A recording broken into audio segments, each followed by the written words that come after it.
These images of scorched bodies, amputations, and starvation are not new, nor are the accusations that Syrian government forces are to blame. But a new UN report says such crimes against humanity have been taking place systematically in Syrian detention facilities, amounting to war crimes. The mass scale of deaths of detainees suggests that the government of Syria is responsible for acts that amount to extermination as a crime against humanity, because these deaths are brought about in pursuance of a state's policy to attack the civilian population. The report is based on documentary evidence as well as interviews with more than 600 people. People like Imad Mahu, who was arrested along with his father after taking part in anti-government demonstrations in 2011.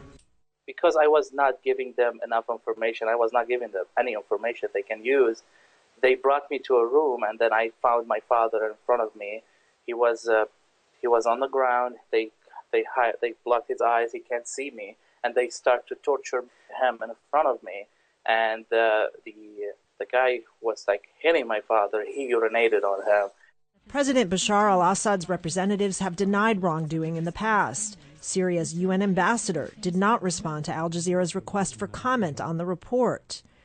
In it, armed groups are also accused of atrocities, as when al-Nusra Front took over this military base in Idlib province and executed the government soldiers who'd been captured alive.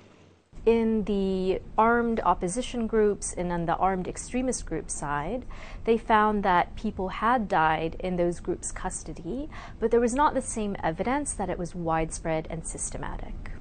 The authors of the report are calling on the UN Security Council to impose sanctions on the government officials behind these policies, but they've stopped short of naming names.